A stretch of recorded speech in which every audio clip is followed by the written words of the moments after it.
الحمد لله نحمده ونستعينه ونستغفره ونؤمن به ونتوكل عليه ونعوذ بالله من شرور أنفسنا ومن سيئات أعمالنا من يهده الله فلا مضل له ومن يضلله فلا هادي له ونشهد أن لا إله إلا الله وحده لا شريك له ونشهد أن سيدنا وشفيعنا وحبيبنا ومولانا محمدا عبده ورسوله أما بعد فقد قال الله تبارك وتعالى في القرآن المجيد والفرقان الحميد أعوذ بالله من الشيطان الرجيم بسم الله الرحمن الرحيم لا أقسم بيوم القيامة ولا أقسم بالنفس اللوامة صدق الله مولانا العظيم وصدق رسوله النبي الكريم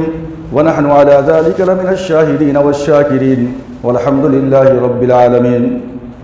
بزرگان محترم، عزیز ساتھیو، گزشتہ آپ حضرات کے سامنے میں نے اللہ کے رسول صلی اللہ علیہ وسلم کی سیرت مبارکہ کے اندر سے ایک اہم پہلو غزوات و سرایا کے اندر سے ایک سریہ موتہ کا ذکر کیا تھا، اور یہ سریہ موتہ سن 8 ہجری کے اندر پیش آیا تھا. اس کا پس منظر کیا تھا؟ آپ کے سامنے اس کا ذکر آیا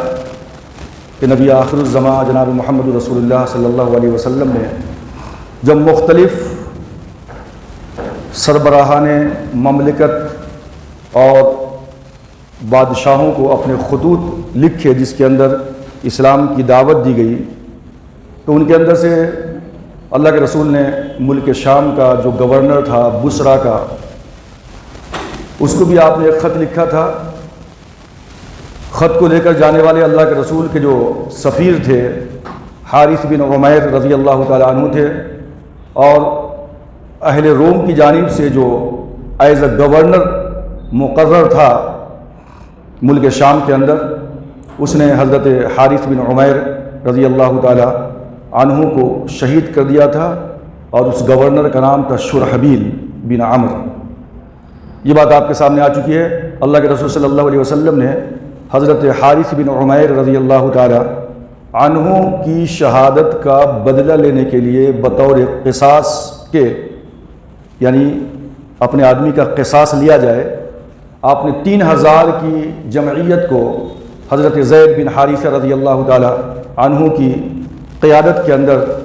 بھیجا تھا ملک شام کے اندر.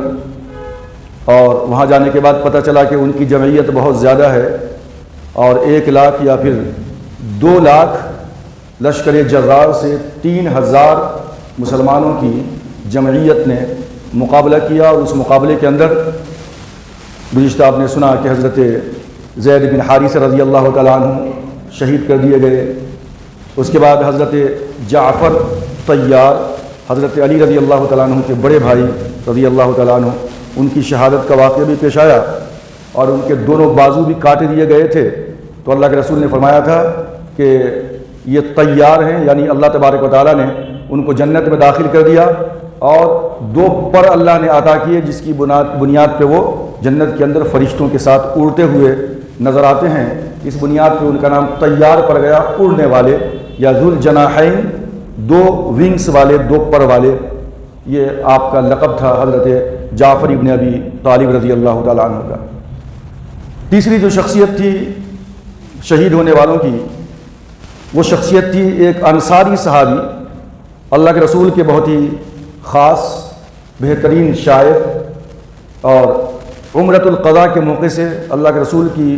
اونٹنی کی مہار کو پکڑ کر قصوہ کو لے کر آگے جانے والے عبداللہ بن رواحہ رضی اللہ تعالیٰ عنہ تھے. عبداللہ بن رواحہ رضی اللہ تعالیٰ عنہ کا نمبر 3 تھا. زید بن حارثہ شہید ہو گئے، حضرت جعفر طیار شہید ہو گئے، حضرت عبداللہ بن رواحہ کا نمبر 3 تھا. اللہ کے رسول صلی اللہ علیہ وسلم نے ندا لگوائی مدینے کے اندر، الصلاۃ جامعۃ، لفظ کو سن کر کے لوگ مسجد میں جمع ہو جاتے. اس کے بعد آقا دو جہاں نے منبر پہ بیٹھ کر کے گویا کہ پورے ملک شام سیریا کے اندر جو 2 لاکھ رومیوں سے 3000 مسلمانوں کا ٹکراؤ چل رہا تھا، پروردگار عالم نے گویا کہ پورے کے پورے پردوں کو ہٹا دیا اور ملک شام کی ساری زمین کو، اس بیتل فیلڈ کو اللہ کی نگاہوں کے سامنے اللہ نے اللہ کے رسول کی نگاہوں کے سامنے رکھ دیا۔ تمام کے تمام صحابہ کرام کے مجمع میں اللہ کے رسول نے ارشاد فرمایا کہ دیکھو زید بن حارثہ میدان میں گئے، بڑی جوامردی کے ساتھ دشمنوں سے مقابلہ کیا، وہ شہید ہو گئے، اللہ نے جنت میں ان کو ٹھکانہ عطا کیا۔ پھر آپ نے فرمایا کہ جعفر طیار نے اب جو ہے علم سنبھال لیا ہے، کمان سنبھالی ہے۔ پھر آپ نے فرمایا کہ انہوں نے بھی بڑی جوامردی کے ساتھ مقابلہ کیا دشمنوں کا، اور پھر یہ بھی شہید کر دیے گئے۔ اللہ کے رسول بیتل فیلڈ کے پورے حالات کو بیان کر رہے ہیں ممبر پہ بیٹھ کر کے۔ بیتل فیلڈ کہاں ہے؟ سیریا کے اندر ہے۔ اللہ کے رسول مدینے میں بیٹھ کر کے سارے کے سارے واقعات کی منظر کشی صحابہ کرام کے درمیان کر رہے تھے۔ جب تیسری کی باری آئی، آپ نے فرمایا کہ دوسرا نمبر جعفر طیار کا تھا رضی اللہ تعالیٰ عنہ، وہ بھی شہید ہو گئے۔ اب عبداللہ بن رواحہ نے کمان سنبھالی ہے، اور اس کے بعد اللہ کے رسول نے سکوت اختیار کیا، خاموشی اختیار کی۔ کچھ دیر تک اللہ کے رسول نے خاموشی اختیار کی۔ عبداللہ بن رواحہ انصاری صحابی تھے، لہٰذا انصار کے گروپ کو بہت زیادہ تشویش لاحق ہوئی کہ اللہ کے رسول کی خاموشی کہیں اس بات کے لیے تو نہیں ہے کہ عبداللہ بن رواحہ سے کوئی ایسی ناموضوع نامناسب حرکت سرزد ہو گئی جس کی بنیاد پہ اللہ کے رسول خاموش ہیں۔ تھوڑی دیر کے بعد اللہ کے رسول نے اپنا سکوت توڑا، خاموشی توڑی، اور پھر آپ نے فرمایا عبداللہ بن رواحہ بھی دشمنوں سے بڑی جوامردی کے ساتھ مقابلہ کیا اور وہ بھی شہید ہو گئے۔ میں نے ان کو جنت کے اندر دیکھا، اللہ تبارک و تعالیٰ نے جنت میں ان کو مقام عطا فرمایا۔ آپ نے فرمایا کہ تینوں کو اللہ تبارک و تعالیٰ نے جنت میں مقام عطا فرمایا، جنت میں پہنچا دیے گئے، اور تینوں کے لیے اللہ تبارک و تعالیٰ نے ایک تخت جو ہے عطا کیا ہے، جس تخت کے اوپر وہ زرعی تخت پہ متمکن ہیں، بیٹھے ہوئے ہیں۔ لیکن جو تیسرا تخت ہے جس پہ عبداللہ بن رواحہ بیٹھے ہیں، عبداللہ بن رواحہ رضی اللہ تعالیٰ عنہ کے تخت کو میں نے کچھ ہلتے ہوئے، شیک ہوتے ہوئے دیکھا۔ اب صحابہ کرام رضوان اللہ تعالیٰ علیہ مجمعین کی حیرت کی انتہا نہ رہی کہ وجہ کیا ہے کہ عبداللہ بن رواحہ کا تخت جو ہے تھوڑا شیک ہو رہا تھا، ہل رہا تھا۔ سرکار دو عالم صلی اللہ علیہ وسلم سے وجہ پوچھی گئی تو آقا دو جہاں نے اس کی وجہ بتلائی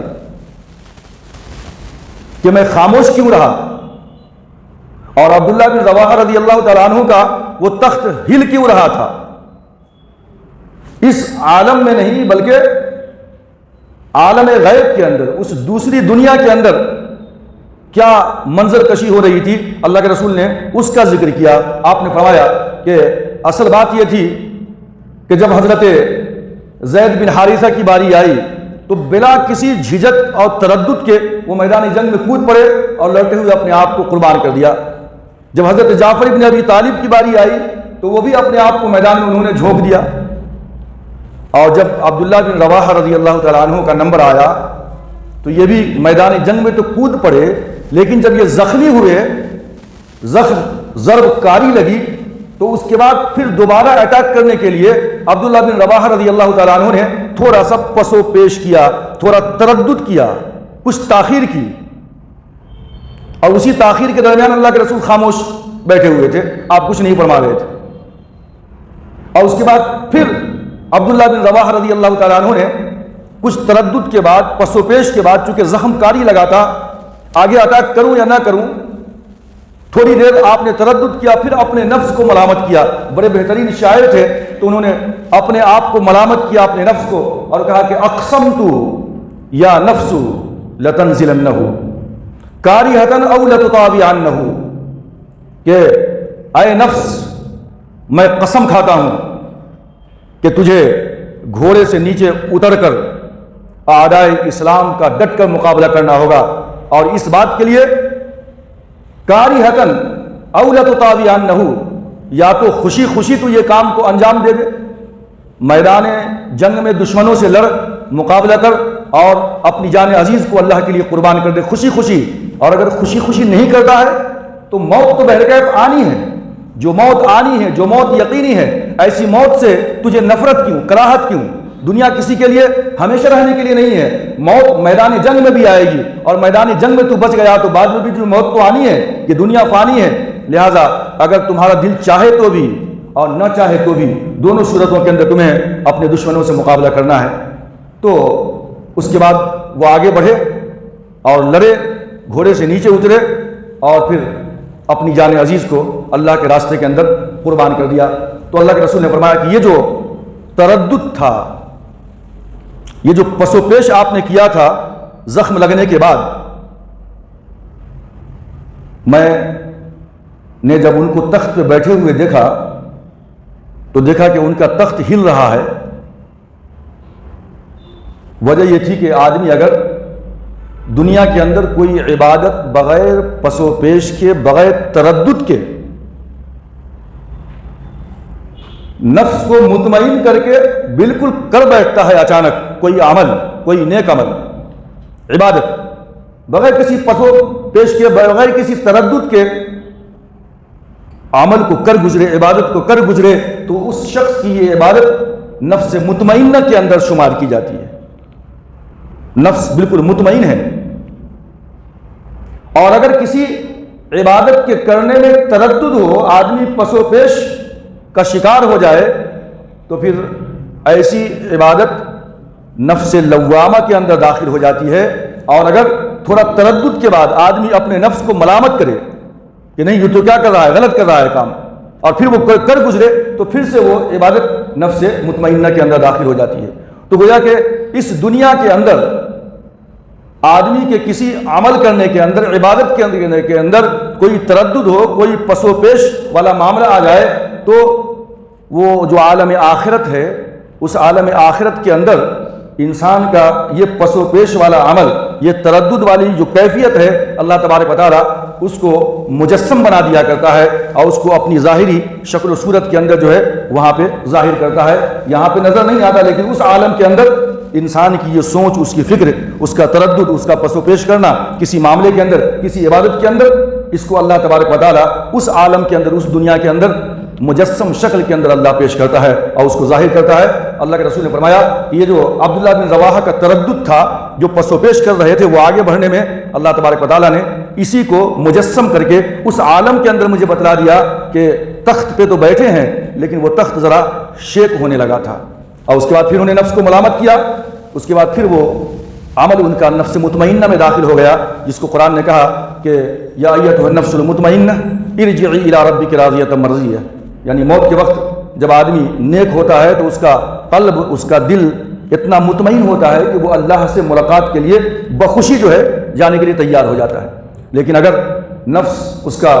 مطمئنہ نہیں ہے، بلکہ اس کے عمل کے اندر کچھ خرابی ہے، کچھ کمی ہے، تو پھر جو ہے وہ اس کا نفس مطمئن نہیں ہوتا ہے اور اللہ سے جان ملنے کے لیے تیار نہیں ہوتا ہے، اس دنیا کو چھوڑنے کے لیے وہ جلدی تیار نہیں ہوتا ہے۔ اسی کو اللہ نے کہا لا اقسم بیوم القیامہ، نہیں میں قسم کھاتا ہوں قیامت کی، اے منکرو، اے کافرو، اے وہ لوگو جو قیامت کا انکار کرتے ہو، لا ہرگز نہیں، اقسم بیوم القیامہ، تم جس کی نفی کرتے ہو میں اسی کے ثبوت کے لیے میں قسم کھاتا ہوں، اسی قیامت کی میں قسم کھاتا ہوں کہ قیامت برپا ہوگی۔ تم جس سے انکار کرتے ہو یہ غلط ہے، لا نہیں، میں قسم کھاتا ہوں قیامت کی، ولا اقسم، اور نہیں میں قسم کھاتا ہوں نفس لوامہ کی۔ پتہ چلتا ہے کہ نفس لوامہ ہے، لوامہ کیا ہے؟ انسان اپنے کسی غلط کام کے اوپر اپنے نفس کو ملامت کرتا ہے۔ تو پتہ چلتا ہے کہ آدمی اپنے نفس کو ملامت کرتا ہے تو یہ اس بات کا ثبوت ہے کہ غلط کام غلط ہے، چونکہ خود انسان کا کانشینس، اس کا ضمیر اس کو ملامت کرتا ہے، تو مطلب نیکی اور بدی یہ بالکل سچ ہے، برحق ہے، ورنہ ایسا نہیں ہوتا تھا کہ انسان غلط کام کرے بھی اور اس کا نفس اس کو ملامت کرے۔ انسان نیک عمل کرتا ہے اس کا نفس مطمئن ہوتا ہے، غلط کام کرتا ہے تو اس کا نفس اس کو ملامت کرتا ہے۔ یہ اس بات کی دلیل ہے کہ برائی بھی اپنی جگہ پہ حق ہے اور جو ہے اچھائی بھی اپنی جگہ پہ حق ہے،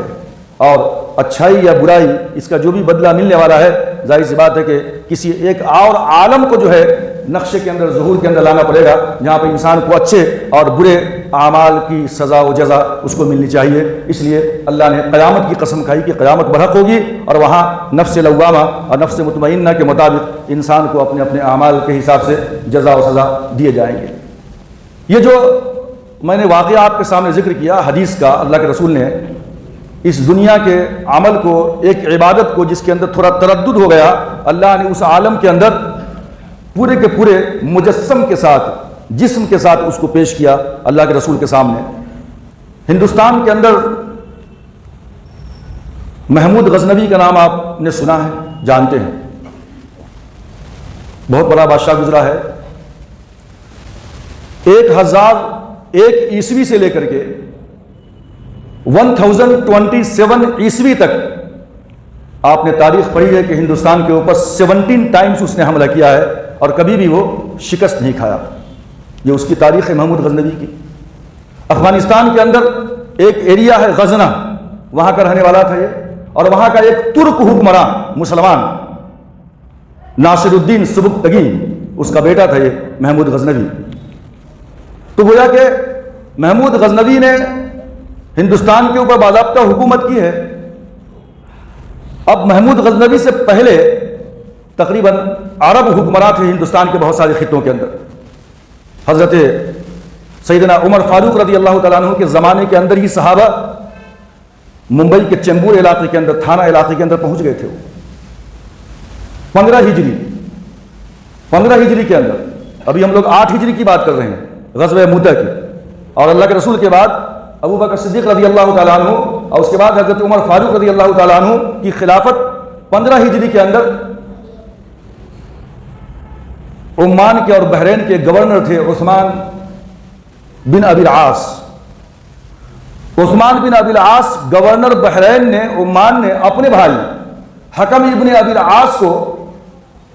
فوج کشی کے لیے حکم دیا ہندوستان کی طرف، اور انہوں نے جا کر کے جو ہے سمندری راستے سے ممبئی کے اوپر حملہ کیا، اور تھانہ کے اوپر اور چیمبور وغیرہ کے علاقے میں ان کا قبضہ ہو گیا۔ میں نے گزشتہ بھی ذکر کیا تھا کہ حضرت عمر فاروق رضی اللہ تعالیٰ عنہ سے پوچھے بغیر یہ کام کیا تھا۔ حضرت عمر بن خطاب نے کہا کہ اتنے بڑے ہندوستان کے علاقے کے اوپر ابھی جو ہے ہاتھ ڈالنا مناسب نہیں ہے، لہٰذا ان کو واپس بلا لیا۔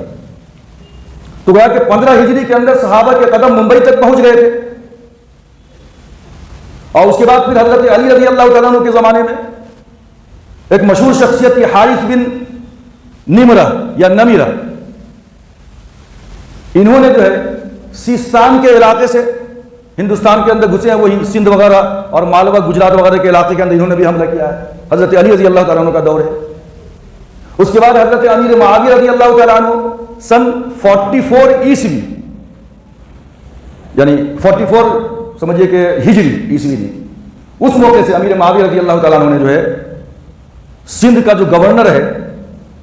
سندھ کے گورنر کے اوپر محلب ابن ابی صفرہ کو مقرر کیا تھا آپ نے۔ تو حضرت علی رضی اللہ تعالیٰ عنہ کے زمانے میں، عمر بن خطاب کے زمانے میں، امیر معاویہ رضی اللہ تعالیٰ عنہ کے زمانے میں بھی ہندوستان کے اندر بعض علاقوں میں مسلمانوں کے آنے کا ثبوت ملتا ہے، اور اس کے بعد باضابطہ ہندوستان پہ جو حکومت ہوئی ہے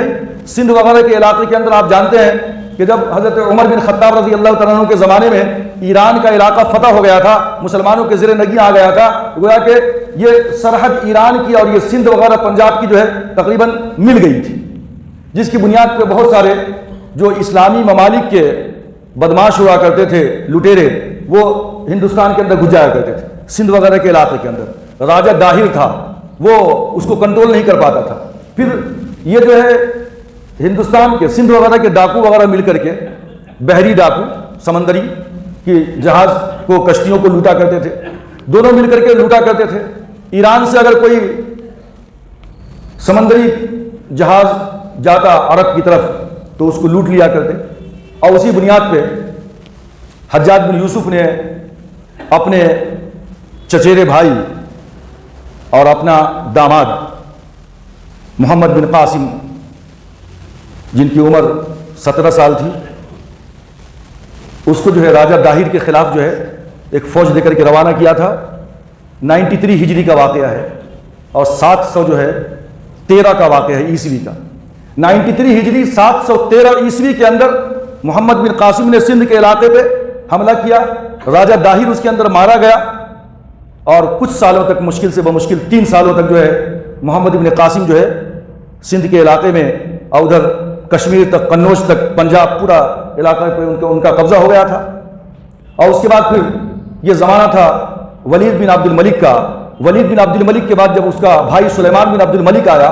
تو اس زمانے میں جو ہے محمد بن قاسم کو واپس بلا لیا گیا کوفے کے اندر، اور چونکہ اس نے یہ الزام لگایا کہ بادشاہ وقت کے خلاف جو ہے اس نے کچھ سازش کی ہے، لہٰذا ایک الزام لگا کر کے اس کو وہیں قید کر دیا یا وہیں پھانسی دے دیا۔ اس طریقے سے ایک بہت بہترین حکمراں جو ہے آپسی جو ہے سازش کا جو ہے اور اختلاف اور انتشار کی نظر ہو گیا محمد بن قاسم رحمۃ اللہ علیہ۔ تو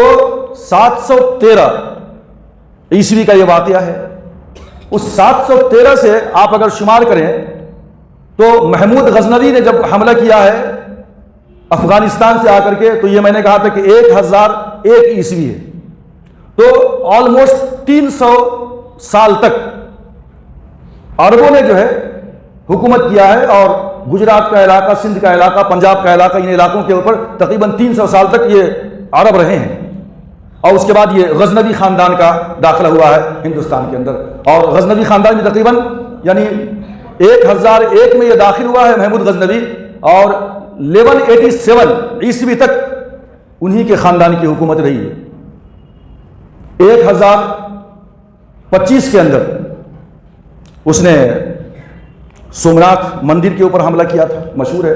تاریخ کے اندر۔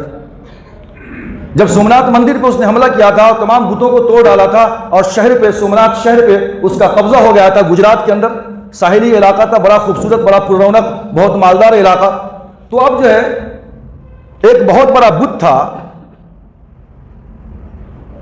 تو پجاریوں نے الہا و زاری کیا کہ حضرت سب تو توڑ دیا آپ نے،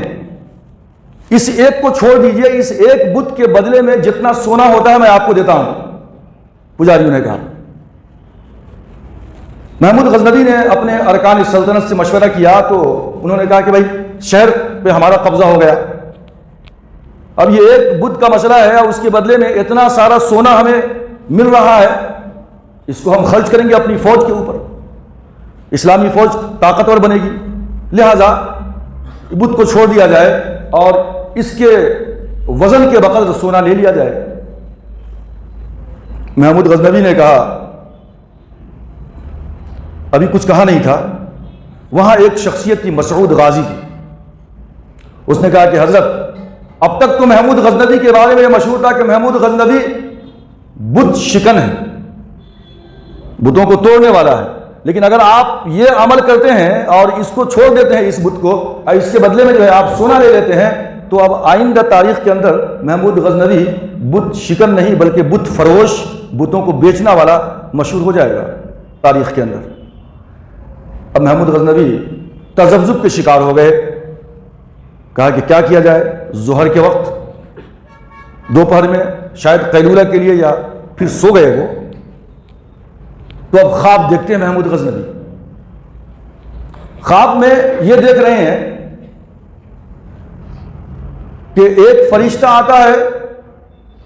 اور کہتا ہے کہ میں اسے جنت میں لے کر جا رہا ہوں،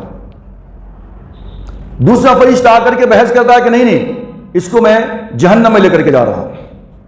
وجہ کیا ہے؟ جنت میں لے جانے والا فرشتہ یہ کہتا ہے کہ یہ بت شکن ہے، یہ معبودان باطل کو تہس نہس کر دیتا ہے، توڑ پھوڑ کر دیتا ہے، ایک اللہ کی وحدانیت کو اس دنیا کے اندر پھیلانا چاہتا ہے، لہذا یہ جنت کا مستحق ہے۔ اور دوسرا کہتا ہے کہ نہیں نہیں، یہ تو جو ہے بت فروش ہے، یہ بتوں کو بیچتا ہے، اس کے ذریعے سے جو ہے سونا چاندی کماتا ہے، اس لیے یہ جو ہے جہنم کا مستحق ہے۔ اب یہ دونوں فرشتوں کے درمیان جو یہ تنازع چل رہا تھا، اور اسی میں ان کی نیند کھل گئی، محمود غزنوی کی نیند کھلی،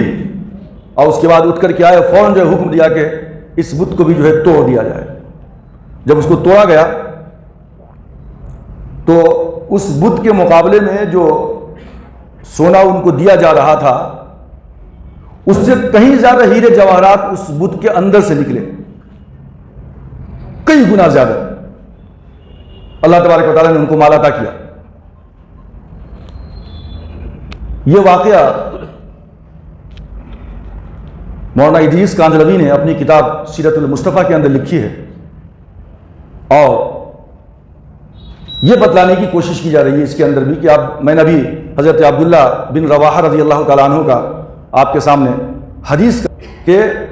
زخم لگنے کے بعد آگے بڑھنے پیش قدمی کے لیے وہ تردد کر رہے تھے، پس و پیش کے شکار ہو گئے تھے کہ آگے جاؤں یا کیا کروں۔ پھر نفس کو ملامت کیا، آگے بڑھے، اپنی جان کو قربان کر دیا۔ تو اللہ تبارک و تعالیٰ نے اس عمل کو کرنے کے اندر تردد کو بطور ایگزامپل کے عالم آخرت کے اندر دوسری دنیا میں مجسم شکل کے اندر بتلا دیا کہ جب اللہ نے ان کو تخت عطا کیا جنت میں تو وہ تخت ان کا شیک ہو رہا تھا۔ یہاں محمود غزنوی نے جب اس بات کے لیے تردد کیا کہ اس بت کو توڑوں یا پھر اس کے بدلے میں پیسے لے لوں، شہر تو فتح ہو گیا تھا، حکومت ان کی تھی، لیکن وہ بت کو ڈیل کر کے پیسے لے لوں یا پھر توڑ دوں، تو جیسے یہ ہمیشہ مشہور تھے توڑنے کے اندر، توڑ دیتے تو نفس مطمئن نہ تھا، توڑ دیا، ان کے حساب سے غلط تھا، توڑ دیا۔ لیکن جب پیسے کی بات آئی تو تذبذب کے شکار ہو گئے، ان کو تردد ہونے لگا کہ پیسہ لے لوں تو زیادہ بہتر ہوگا۔ یہ جو تردد تھا، یہ پس و پیش تھا ان کا اس بت کو ڈیمالش کرنے کے اندر، اس کو مجسم شکل کے اندر اللہ تبارک و تعالیٰ نے خواب کے اندر بتلا دیا کہ وہ جو تردد ہو رہا تھا پس و پیش، دو فرشتوں کو اللہ نے بھیجا، ایک جنت کی طرف لے جا رہا ہے، دوسرا جہنم کی طرف لے جا رہا ہے۔ تو دنیا کے اندر کسی عبادت کے اندر تردد اور جو ہے تذبذب کا شکار آدمی ہوتا ہے تو اللہ تبارک و تعالیٰ دوسری دنیا کے اندر اس کو مجسم شکل کے اندر ظاہر کرتا ہے اور اس کو بتلا دیا کرتا ہے۔ تو یہ تذبذب کسی عمل کے اندر، کسی عبادت کے اندر آدمی کو تذبذب کا شکار ہو جائے، تردد کا شکار ہو جائے تو گویا کہ اس کا نفس اس کو ملامت کرنے لگتا ہے، نفس لوامہ ہے، اور نفس ملامت کرتا ہے اس کو کہ مجھ سے یہ کام غلط ہو رہا ہے، تو پھر اگر وہ صحیح کر لیتا ہے تو پھر وہ اللہ تبارک و تعالیٰ اس کو نفس مطمئنہ کے اندر جو ہے داخل کر دیتے ہیں۔ تو یہ کچھ باتیں تھیں غزوہ یا سریہ موتہ کے متعلق۔ بعض لوگوں نے غزوہ لکھا ہے، حالانکہ اللہ کے رسول اس غزوے کے اندر، اس جنگ کے اندر شامل نہیں تھے، تو یہ سریہ ہی کہلائے گا۔ تو سریہ موتہ کا واقعہ تھا، حضرت جعفر ابن ابی طالب رضی اللہ تعالیٰ عنہ کی عمر بہت کم تھی، تقریباً 33 ایئرز کے تھے وہ، اللہ کے رسول کے چچازاد بھائی ہیں۔ بڑی تکلیف ہوئی، آنکھوں سے آنسو جاری ہو گئے جب تمام کے تمام صحابہ واپس آئے موتہ سے۔ تقریباً 3000 کی جمعیت کے اندر سے 12 لوگ جو ہے شہید ہو گئے تھے، اور حضرت خالد بن ولید رضی اللہ تعالیٰ عنہ کی جنگی حکمت عملی کی بنیاد پہ یہ بہت بڑا جانی نقصان ہونے سے مسلمانوں کا بچ گیا۔ جب واپس تشریف لائے تو حضرت جعفر طیار رضی اللہ تعالیٰ عنہ کا جو بچہ تھا وہ پوچھنے لگا کہ ابو جان کب آئیں گے؟ صحابہ فرماتے ہیں کہ ہم تو اپنے آپ کو روک نہ سکے، لیکن اللہ کے رسول نے برداشت کر لیا، روک لیا۔ جب جعفر ابن ابی طالب کی بیوی کو پتہ چلا کہ اللہ کے رسول کچھ فرمائیے کیا ہوا جعفر کا، تو آپ نے فرمایا کہ جعفر شہید ہو گئے، تو آتا ہے کہ ان کی چیخیں نکل گئیں۔ اللہ کے رسول نے سر پہ ہاتھ رکھا اور اس کے بعد پورے کفالت، پوری ذمہ داری اپنے سر لے لی۔ حضرت جعفر طیار رضی اللہ تعالیٰ عنہ کی بیوی اور ان کے جو بچے تھے ان کا نام تھا اسما بنت عمیس رضی اللہ تعالیٰ عنہ۔ بعد میں چل کر کے حضرت